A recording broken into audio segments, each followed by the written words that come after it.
So I'm actually surprised that we even were able to rescue her there because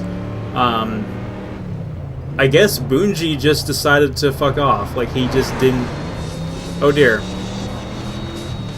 So apparently the organization has so much money they could afford flying police cars with missiles, but I don't think anything compares to how badass our motorcycle is. It's got its own sidecar for the coffin, and this is literally the only time we see it in the game. Well, I take that back. We see it at the very end.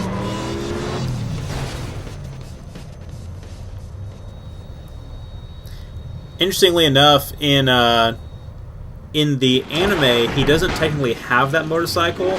That motorcycle is actually stolen from the organization. Alright, so now we're going to face a radically different enemy type in this level. So some pseudo-militia guys with heavy weapons and shields, which are going to be a little bit more challenging to deal with. Now, you'll also notice throughout the different areas of this game, even within the same stage, sometimes you will get a different sound effect for our guns.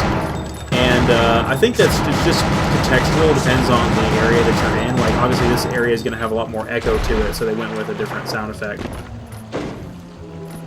Just kick that gate open. I think we kicked that open from the start. I didn't have to kill those leftover enemies.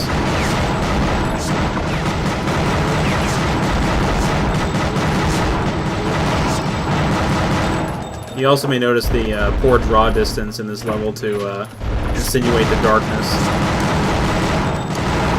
The darkness! I keep forgetting which one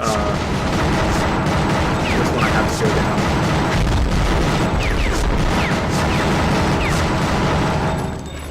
So now we're going after Bear Walken, who definitely the most emotionally impactful fight in the anime, and one of my favorite episodes is the fight with Bear Walken, because Bear Walken was definitely he was the most like morally good of all of the members of the Inner Circle, and the only reason he even put up with Harry McDowell and his bullshit was because he wanted to protect his daughter, and that's really admirable. Good person, good character. He protected Grave or Brandon and Harry quite a few times when they were just you know, teenagers up to no good, and he's also the one that really kind of got them into the organization in the first place. So really sucks to see it go down like this, but we're going up through the waterway to infiltrate his property from the backside, pretty much. So we're going to find his penthouse that has his own exterior dojo area and a nice little garden. So that's what we're going to find when we finally get up there. We can just skip those guys altogether, those guys in those like, floating security cart things. Of course, they might come up here to harass us, but we can just tell them to fuck off.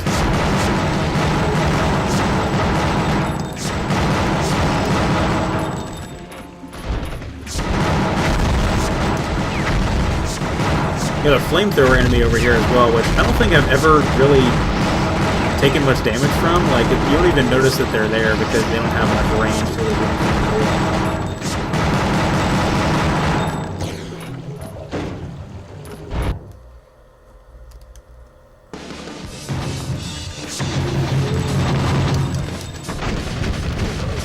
It's actually not the demolition shot I would have preferred to have used there, but it got the job done. I was gonna try to use what Raging Inferno, whatever the last one is.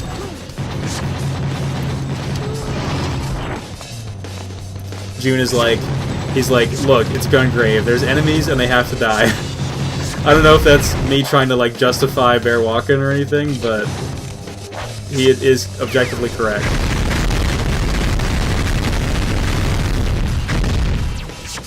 Now the demolition shots, mainly because Overdose is a much longer game, the demolition shots have a lot more variety and they take a little bit longer over the course of the game to unlock. The second tiers for the demolition shots definitely do different things than their previous ones. It's not just, hey, the previous one but bigger, like they are in this game.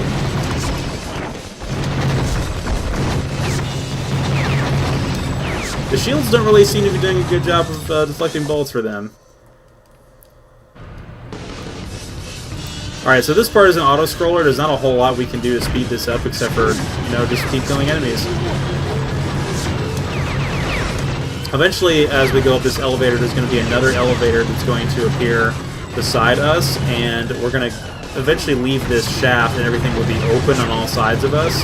When that happens, we're going to get some more of those little floating security cart things.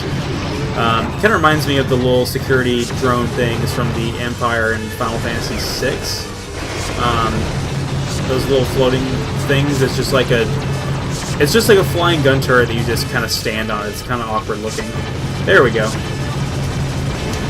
I'm just going to do burst mode for these guys. That dealt with them pretty quick, if not for a little bit of lag.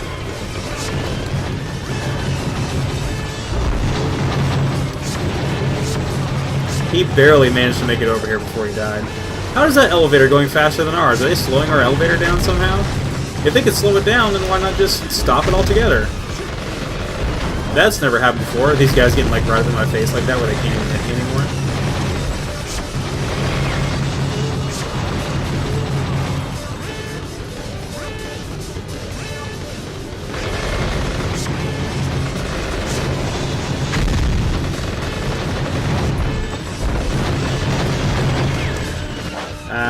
Let's go ahead and do that.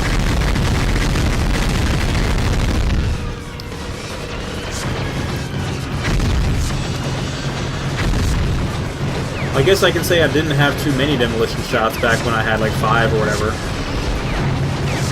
The slowdown in this game definitely does kind of prevent it from becoming a really good speed game, but the benefit is, even in a casual run, you're likely to finish this game in less than 90 minutes. So, it's just this nice, little, short, compact experience. So, it just kind of makes it so... It lends itself to being a good speed game just in how arcade style it is, and the fact that its brevity kind of works in its favor there.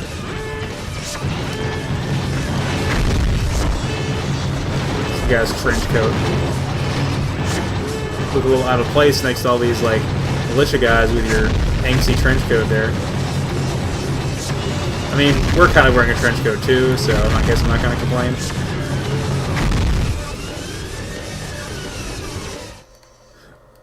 Okay, that's it for the auto-scroller.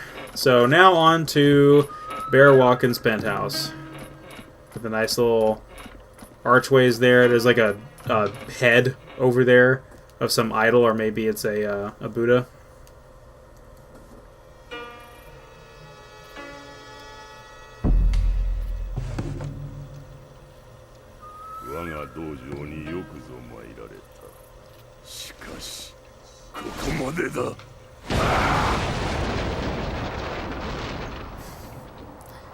It was such a nice place, and he just went and destroyed all of it. Including he made the foundation bigger than it originally was. Like, we were in such a nice place, and now we're on like this big, weird foundation. Like, what the heck was up with that? So, Bear Walkin. So, his first form, again, pretty easy. Nothing we really have to worry about. We're going to lock... He splits his arms into several different weapons like that.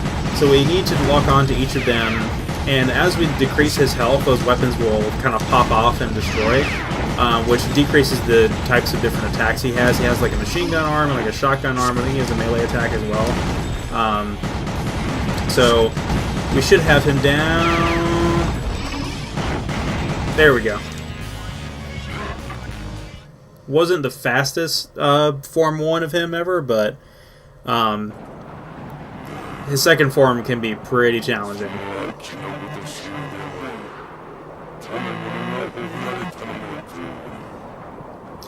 In the anime against the fight with Bear Walkin's katana cuts right through Grave's coffin and destroys it. And that's it. Grave never has his coffin for the rest of the series. Kind of sucks, but he did get some good use out of it, including his victory against Bob, where he got like a really nice shining moment with the coffin. So this fight can be pretty challenging. So he has a variety of different attacks, and he seems to do them randomly. The one where he throws the debris at us like this is not too bad.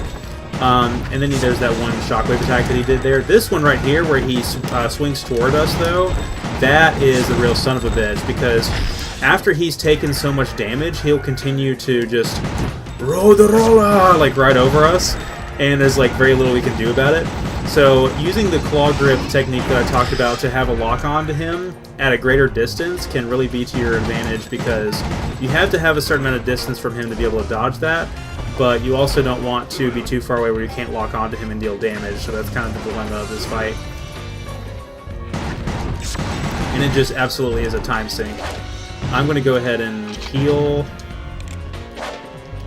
and save one demolition shot for his graveyard finish.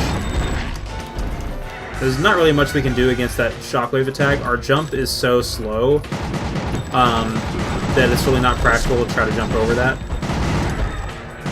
The best thing we can hope to have is him kind of locked into repeating that rolling attack right there, but with enough distance away from him to where we can dodge it. Okay, this is the pattern we want to see, where he's continually doing the... there we go. That's exactly what we want to see in order to deal enough damage to him. Luckily, he's a big target, but we can't lock onto him from that far away, though. Alright, I think we have it. We have it! Alright.